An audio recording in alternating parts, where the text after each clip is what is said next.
은혜 받으십시다. 무더위가 연날 계속되는 가운데 건강한 모습으로 뵙게 되어서 진심으로 감사를 드립니다. 한 주간 동안 우리 유초등부, 또 여름 성경 캠프, 우리 청년부 MT 은혜 중에 잘 마쳤습니다. 우리 자녀들 또 다음 세대가 말씀과 기도로 잘 세워지기를 위해서 많이 기도해 주시고 또 협조해 주신 여러분에게 진심으로 감사를 드립니다. 오늘은 피난처 이런 제목으로 시편 46편 말씀을 함께 나누도록 하겠습니다.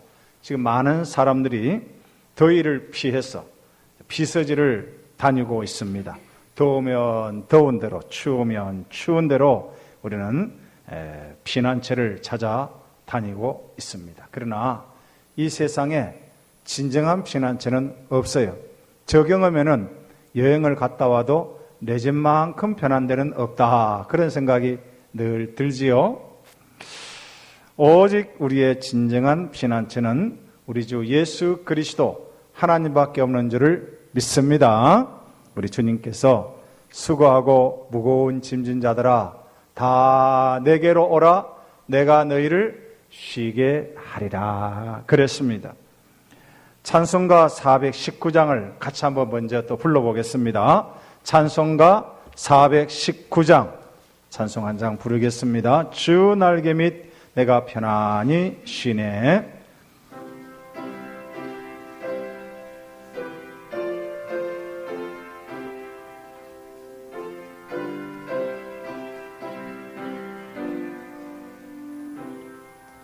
주 날개 밑 내가 편안히 쉬네. 밤 깊고 비바람 불어쳐도 아버지께서 날 지켜주시니 거기서 편안히 쉬리로다. 주 날개 밑 평안하다. 그 사랑 끊을 자 내녀.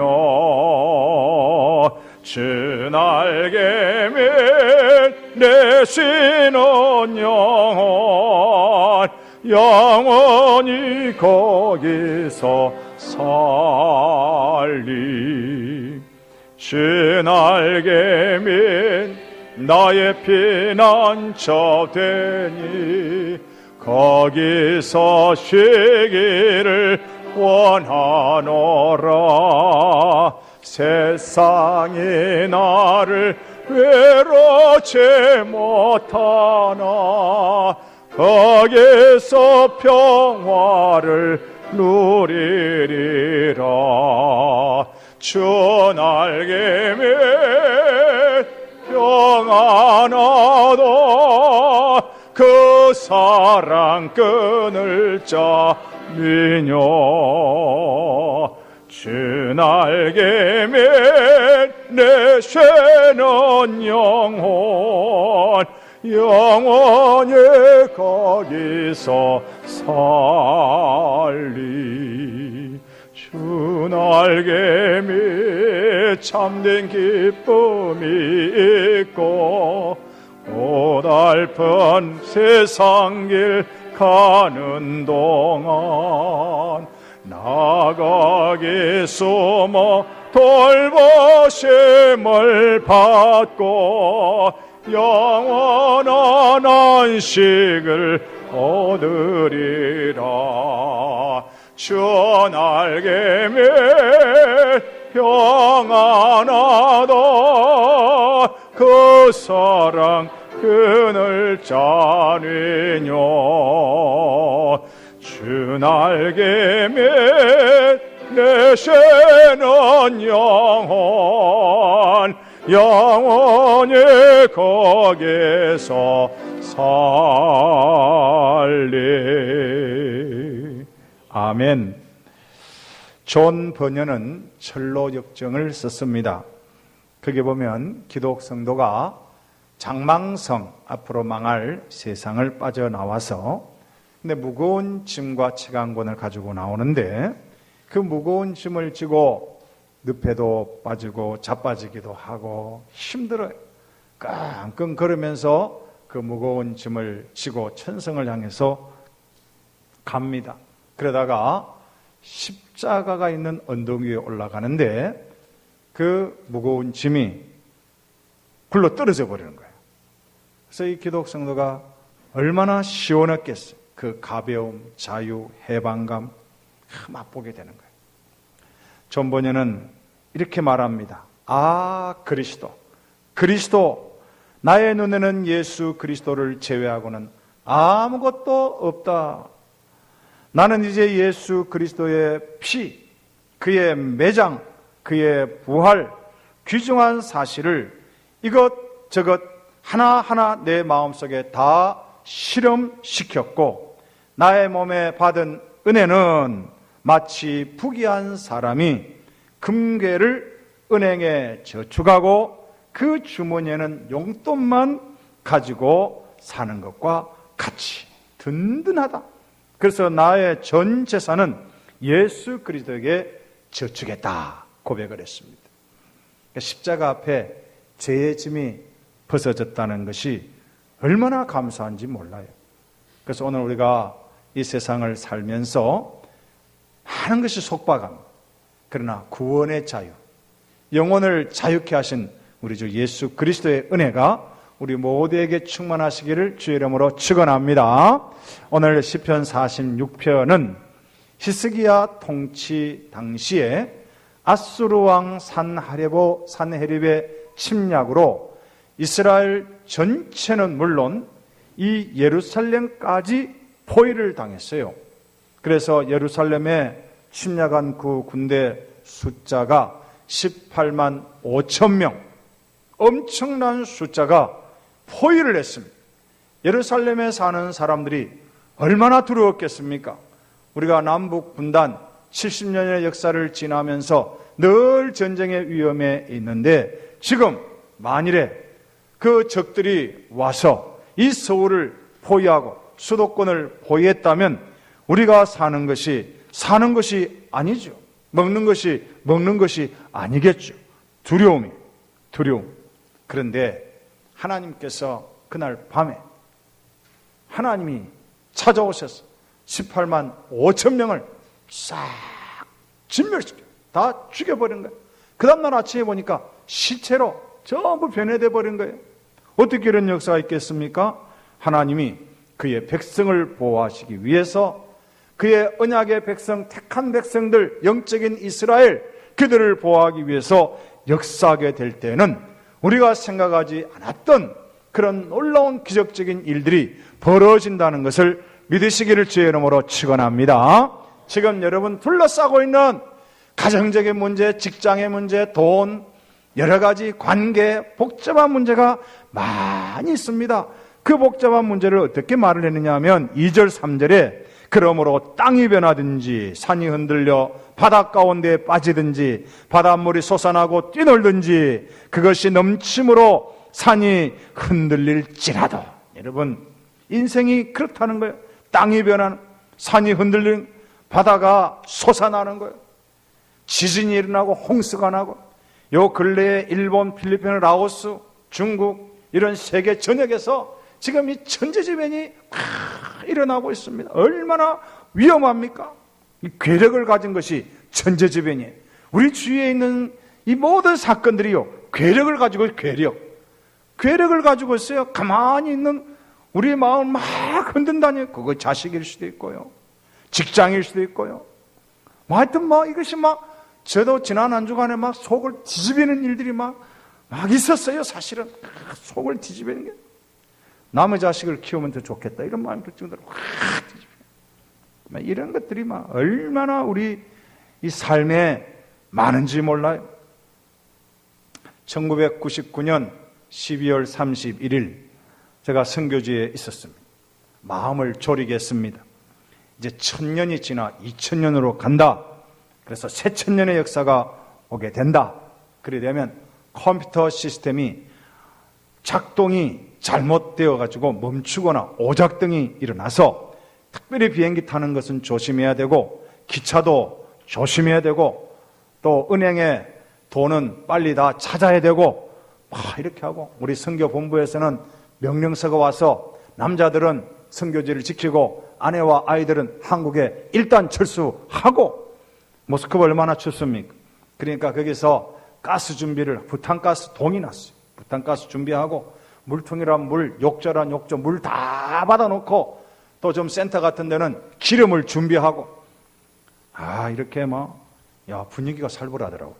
여러분요, 사람이 가만히 있는데요, 분위기 살벌하게 만들면 살벌해져요. 막 살벌해지더라고요, 저희들이. 얼마나 살벌했는지 모릅니다. 은행에 가서 돈 찬다고 얼마나 고생했는지 몰라요.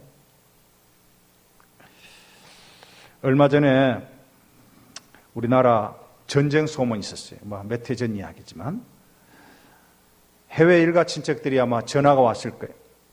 전쟁 안 나냐고. 그래서 어떤 교회는 목사님하고 교인들이 12월 달에 전쟁 난다고 도망가 버렸어요. 12월 달 안 나니까 또 2월 달에 난다. 좀 더 기다려보자. 그래가지고 또 2월 달까지 또 기다려. 여러분요, 이 천재지변과 같은 일은 전쟁뿐만 아닙니다. 우리 가까이에 있어요. 사랑하는 이와 이별할 수. 그냥 검진하러 갔는데 암이 발견이 돼요. 시험에서 떨어져요. 진급되지 않고, 기대했던 자녀들이 막 뻗나가고 대항하고 속을 끓고 사업에 실패하고, 빚쟁이는 찾아오고 도움 받아야 될 사람은 도망가 버리고, 이 사면초가요, 우리 인생이. 그때에 어떤 반응을 보이느냐, 이게 중요한 거예요. 신앙이 있는 사람은 긍정 반응을 보이는 겁니다. 근데 이 믿음도요, 두 가지더라고요. 긍정 믿음이 있고 부정 믿음이 있어요. 12정탐꾼을 가데스 바네아에서 가나안으로 모세가 파송을 했습니다. 돌아왔습니다. 10명은 부정 보고, 그들에게는 부정 믿음밖에 없었어요. 가나안 땅에 가니까 네피림 후손들 거인족이거든요. 거인들이 살고, 헤브론 같은 데는 막 그냥 그 절병거들이 있고, 성은 난공불락이고, 도저히 거기 가면 우리는 메뚜기와 같습니다. 여러분, 메뚜기 어렸을 때 잡아본 사람 알 거예요. 메뚜기는 확 쳐버리면 푹 터져버려요. 그 연약한 메뚜기와 같습니다. 그래서 그 보고를 들은 이스라엘 백성들, 그 숫자나 적습니까? 아이들까지, 여인들까지 적어도 200만이 넘는 사람들이 그 광야를 울고 통곡하고 원망하고 밤새도록, 저 이집트에 가면 광야가 있거든요. 광야에 가면 그 소리가요, 에코가 나요. 에코가 무엇인가 아시죠? 어울림이 콱 하면 저기서 말이야, 하면 저기서 하는 거 있잖아요. 이 원망 불평, 이 밤새도록 통곡하는데 그 광야가 에코가 나가지고 난리가 나죠. 그래서 돌을 들어가지고 모세를 죽이려고 하고. 이 부정보고는요, 무서운 거예요. 분위기 살벌하게 만들면요, 막 살벌해지는 거예요. 그런데 여호수아 갈렙 두 사람은 긍정 믿음, 긍정 보고를 했습니다. 물론 그들이 네피림 후손이고 그들이 절병거를 가져 있고 난공불락이지만 그들은 우리의 먹잇감이라, 그들은 우리의 밥이라, 하나님이 우리와 함께 하시니 우리가 올라가서 칠 수 있습니다. 그렇게 해서 결국에요, 부정 믿음을 가진 사람들은 광야에서 다 죽었어요. 오직 여호수아 갈렙, 긍정 믿음을 가진 이 두 사람만 가나안 땅에 들어갈 수가 있었다는 것입니다. 사랑하는 성도님들, 여러분, 우리 사면초가에 힘들어요. 밤잠을 자기 힘듭니다. 더위 때문에 못 자는 것도 있지만 더위는 에어컨 틀면 잘 수 있어요. 그렇죠? 그런데 마음에서 일어나는 이 더위 분노는 잠을 못 자게 하는 거예요. 그래서 여러분, 누군가에게 비판의 말을 듣지 않습니까? 분노가 일어나요. 비판의 말을. 저도 마음이 좀 크지 못한 사람이에요. 그래서 저는 은근히 뒤끝을 가지고 있는 참 못된 습성을 가지고 있어요. 화끈한 사람 아니에요, 저는. 많은 생각으로 또 생각하고 또 생각하고 그래가지고 복수해야지. 요게 이 밴댕이 손 같은 제 마음이, 어떤 사람은 뒤끝이 없다 그러는데 그 사람, 난 그런 사람은 좀 어떤지 모르겠지만 저는 뒤끝이 있습니다. 그래서 비판적인 말들을 막 견디지를 못하는 거예요. 견디지를 못하는 거예요. 그런데 이렇게 한번 생각해보면 어떨까 생각이 들어요. 내가 이제 이렇게 영향력 있는 사람이 되었구나. 제가 담임 목사가 아니면 누가 저를 비판하시겠어요? 그렇잖아요? 버릇도 없이 살 만한 여러분들을 누가 비판하시겠어요? 여러분이 그 자리에 계시기 때문에 비판하는 거예요. 아, 내가 영향력 있는 자리에 있구나. 그래서 비판을 받는 거예요. 누가 막 조언을 해줘요.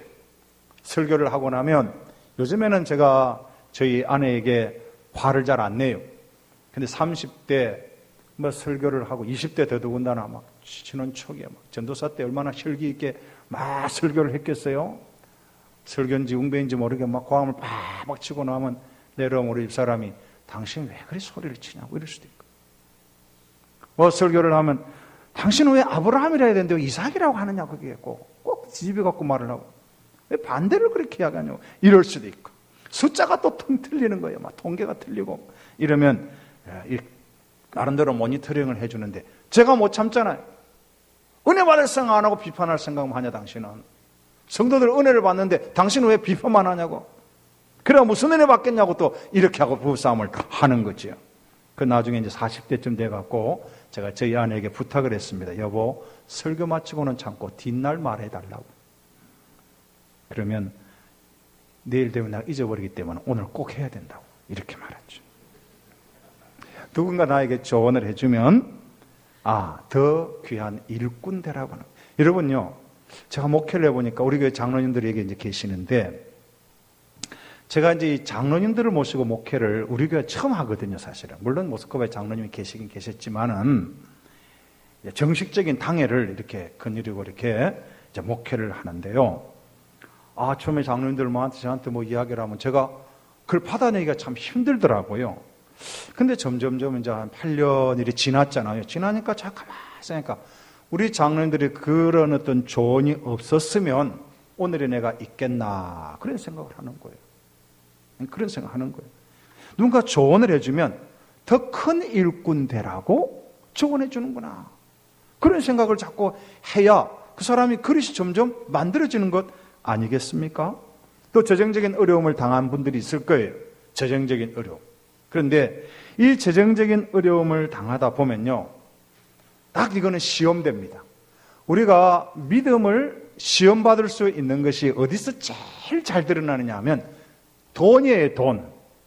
돈이 싹 없어져 보면요, 내가 하나님을 믿고 있었느냐, 돈을 믿고 있었느냐, 를 딱 알 수 있는 거예요. 그래서 재정적인 어려움을 여러분 혹시 겪고 있으시면 지금 하나님께서 나를 믿어라, 나를 의지해라, 이렇게 시험되구나, 그걸 인정을 하게 되면요, 그것도 은혜가 되는 거예요.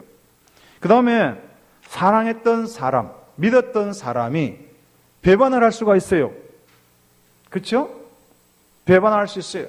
우리 청년들 특별히 그냥 막 사랑했던 사람이 절대로 변하지 않을 거라고 생각을 했는데 어느 날, 옛날 우리식으로, 요새는 어떻게 표현하는지 모르겠지만 옛날 우리식으로는 고무신을 거꾸로 신어버린 거예요. 고무신을 바꿔 신나 했네요. 그냥 거꾸로 신어. 그러면 막 죽겠어 막.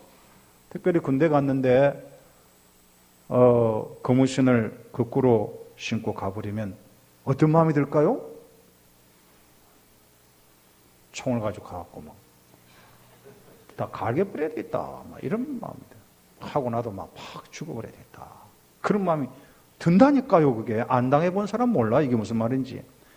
당해본 사람은 다. 요새 TV 같은 데, 뉴스 같은 데 보면 뭐 그런 이야기 있더라고요.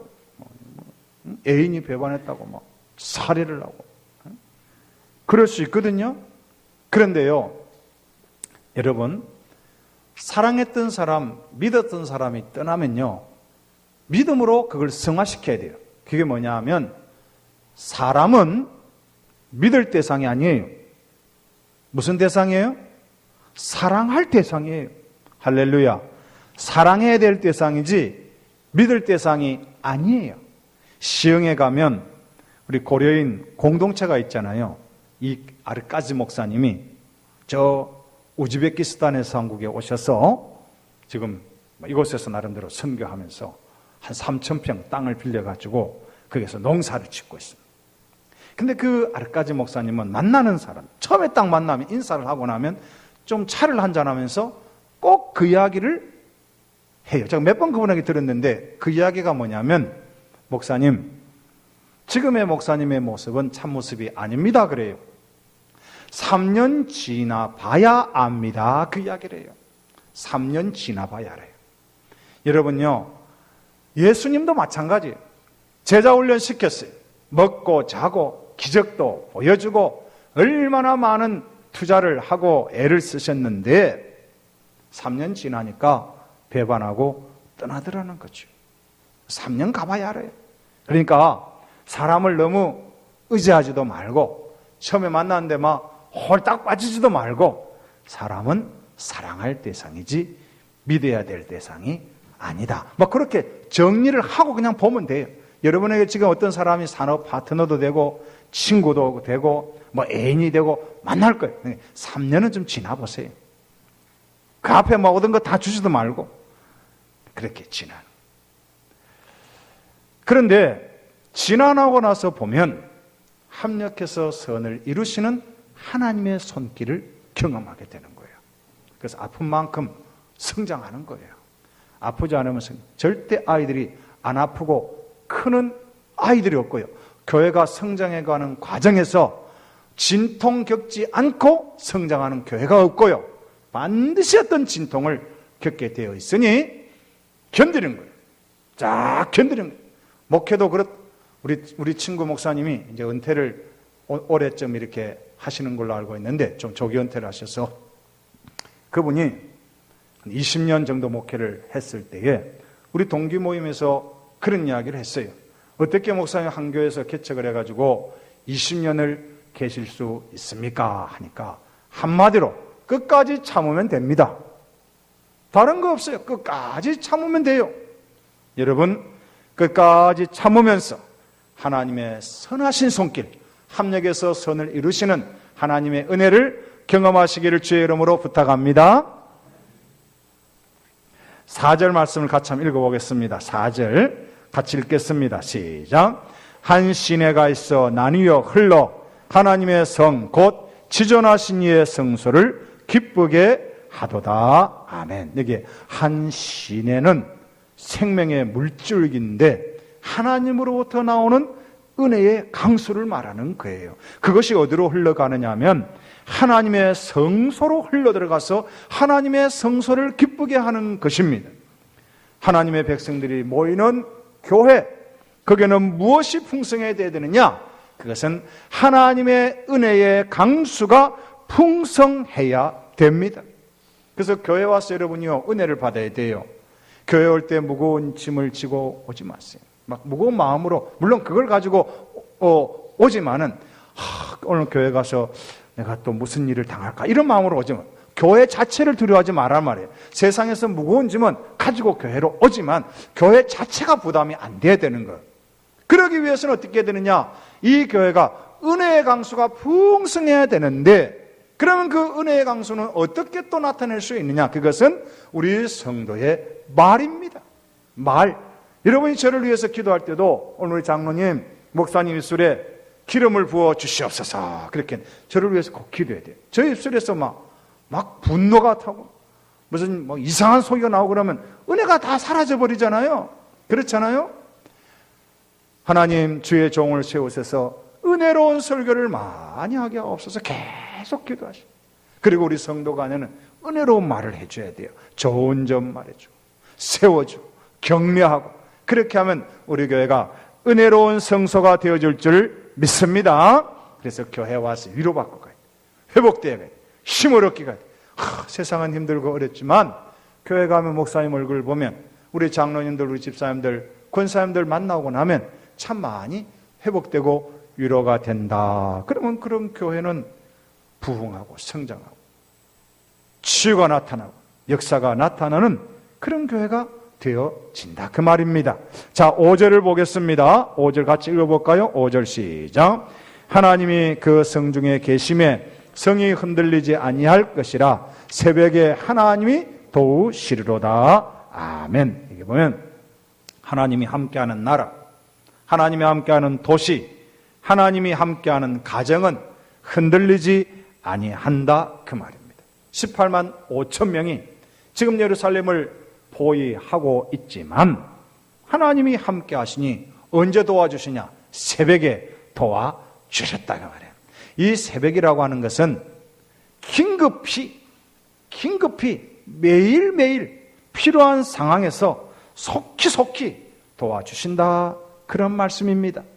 그러므로 우리가 하나님께 간구할 때 하나님은 우리의 기도를 들어 응답하여 주시고, 병든 자를 치료하시고 우는 자의 눈물을 닦아주시고 흔들리는 마음을 하나님께서 정돈하여 주시고, 그러므로 하나님이 함께 하시면 흔들리지 않을 줄을 믿습니다. 여러분, 지금 흔들리는 마음이 있으면 우리 주님, 임마누엘, 우리 주님을 마음에 모시세요. 그리고 기도하세요. 주님, 내 마음에 들어와 주십시오. 7절에 뭐라고 했습니까? 우리 7절 다음 읽어보겠습니다. 7절 시작. 만군의 여호와께서 우리와 함께 하시니 야곱의 하나님은 우리의 피난처시로다. 아멘. 하나님이 우리와 함께 하신다. 임마누엘 함께 하시는데 누구와 함께 하시느냐? 야곱과 함께 하시요. 왜 야곱을 등장시킵니까? 야곱은 연약한 사람이었어요. 야곱의 형 에서는 힘 있는 사람, 근육질의 사람, 머리카락이 멋있는 사람. 그래서 그가 활을 가지고 탁 쏘면 그 노루나 맹수들이 탁탁 쓰러져요. 그래서 아버지가 그를 좋아했지 않습니까?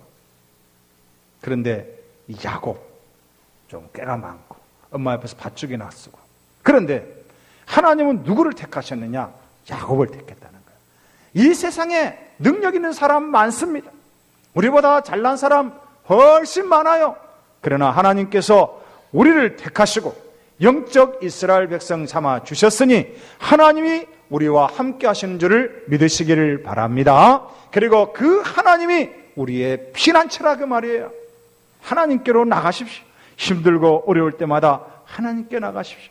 홍해를 갈라서 육지같이 마르게 하신 하나님, 광야 40년 동안 만나를 먹이시고 반석을 터뜨리시고 샘물이 나게 하신 그 하나님, 그 하나님께서 우리가 믿는 하나님, 지금도 우리를 인도하시는 하나님, 낮에는 구름 기둥으로 밤에는 불 기둥으로 보호하시는 그 하나님께서 오늘 우리가 믿는 하나님이신 줄 믿으시기를 바랍니다. 그래서 우리는 모든 것을 하나님께 맡기고 흔들리지 않고 찬송하며 나갈 수가 있는 것입니다. 제가 어제 우리 청년들 MT 마지막 시간에 잠시 이야기했어요. 제가 기도할 때마다 퍼즐을 내가 보고 있다고. 퍼즐. 기도할 때마다 퍼즐을 보고 있어요. 그런데요, 하나님이 큰 퍼즐을 보여주지 않았어요, 아직. 그런데 조그마한 퍼즐을 매일매일 아침에 쌓게 하시는 거예요. 하나하나 이렇게 지금 쌓고 있는 중이에요. 여러분 인생이요, 어떤 사람은 다 보고 가는 사람이 있어요. 그런데 잘 보지 못하고 부분 보고 가는 사람이 있어요. 하루아침에 퍼즐 하나 쌓는 것처럼, 하나하나 맞추는 것처럼 어떻게 될는지 잘 모르겠어요. 내 장래가 어떻게 될는지, 내 사업이, 내 직장이 어떻게 될는지 잘 모르겠어요. 우리 자녀들이 앞으로 어떻게 될는지 잘 모르겠어요. 지금 작은 퍼즐 하나하나만 쌓아가는 거예요. 그런데 제가 믿기는 이 퍼즐 하나하나 다 놓고 나면 멀리서 보면 위대하고 놀랍고 아름다운 작품 되게 하실 줄을 믿습니다. 여러분, 지금 잘 보이지 않아도 한날 한날 성실히 살아가세요. 한날 한날 하나님께 맡기십시오. 그리고 피난처신 주님, 나와 함께 하시는 주님, 내가 믿습니다. 그렇게 하면 반드시 하나님이 일하실 것입니다. 이제 수요일이 되면 광복 73주년 8.15 광복절이 됩니다.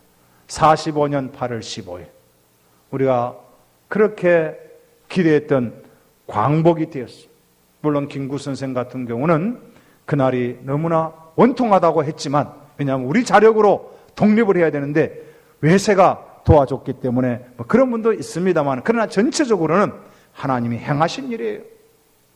우리가 행하지 못한 일을 미국을 동원해서 원폭 투하해서 항복을 받아낸 것입니다. 하나님이 하시면요, 이렇게 내 힘이 부족하면 다른 사람 힘을 동원해서라도 하루아침에 그 무서운 18만 5천 명이나 되는 그런 아수르 군대도 하나님이 다 해결해 주시고, 우리의 삶 속에 삶의 실타래가 엉켜져서 이걸 도저히 풀 수 없는 그런 엉망이 된 인생 같지만, 너희는 가만히 있어 내가 하나님됨을 알지어다.